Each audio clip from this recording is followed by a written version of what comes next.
these stories, and knowing they belong to the land, they belong to the world stars.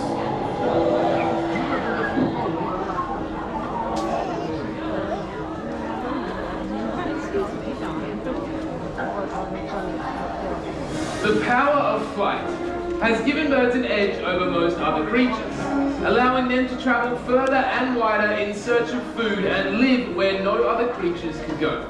Millions of years of evolution has led to our beautiful bird species finding their own ecological niche.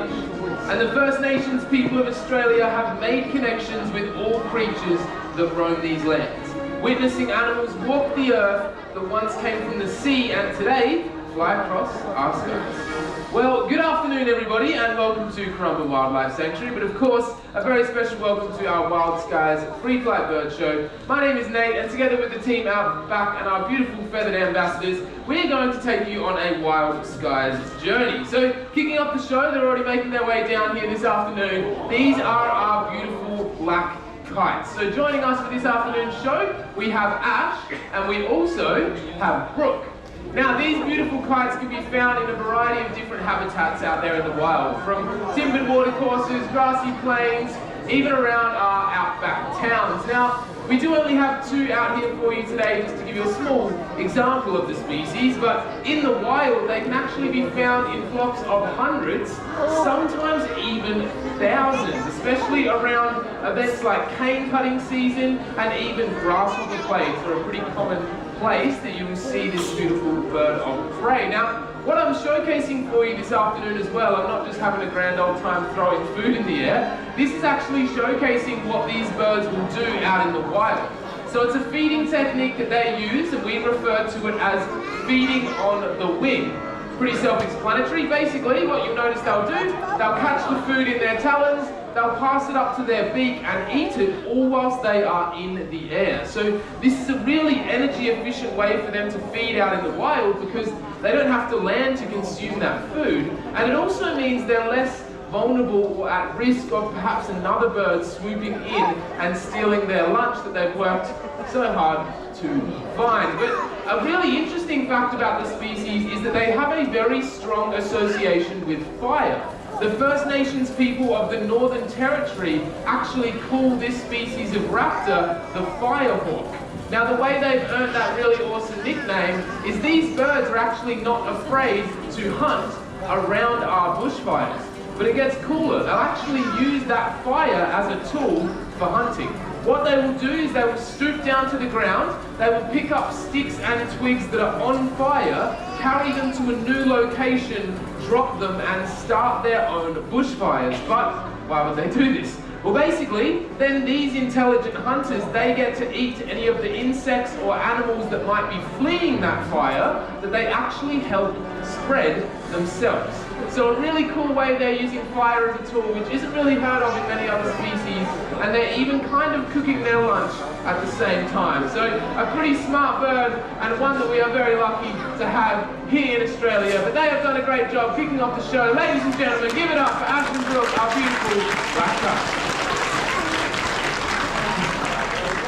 But from inland deserts to coastal waterways, here on the Gold Coast, we're not famous for deserts. We are famous for beautiful beaches that we have here, and on those beaches you can see some beautiful birds.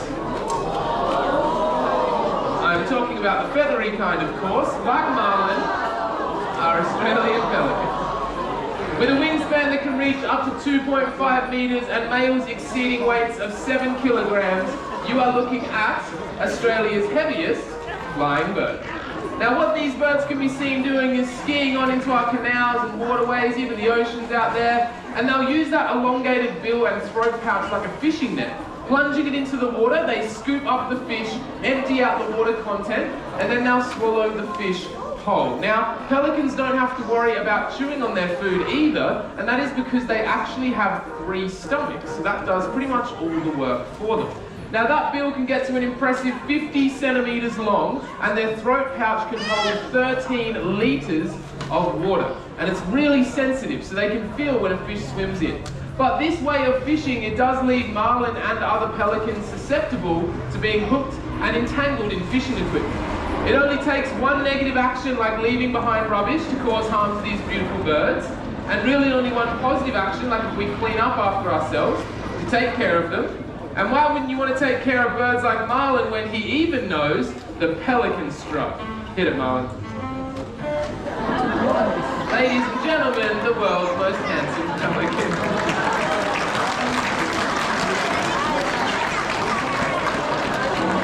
Wow.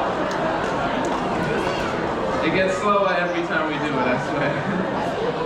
But you see, not all of our water birds in Australia have been negatively affected by us fishing. Some have actually learned to capitalise on our fishing habits. This next smallest species of water bird, his name is Monster, and he is a crested tern. So these little birds are truly incredible because out there in the wild, they can actually get up to 70% of their diet from what we call jettisoned bycatch. Basically, what they will do is they will follow around fishing trawlers and they will take the easy feed. So they will take any of those fish, hi Monster, any of those fish that the fishermen might be throwing overboard that they don't want. So a really smart way that they don't have to really stress too much about doing the fishing. But you have probably seen this species before. So these are the birds that when you're sitting on the beach watching the sunset, you see those little white birds that are diving into the water doing their fishing. Generally speaking, what you're looking at is the crested tern. They can dive from 10 meters above the water to 1 meter below in search of their favorite foods like anchovies and sardines. All of those fish that we won't fight them for. Now you see, even though they are a coastal species, there has been records of this bird being found in the middle of the country. Now how did a little water bird like Monster here end up in the middle of Australia? Like these birds have been found in the desert before, but how did something like that happen? Well, apparently what has occurred is little birds like... Now if we stay nice and quiet...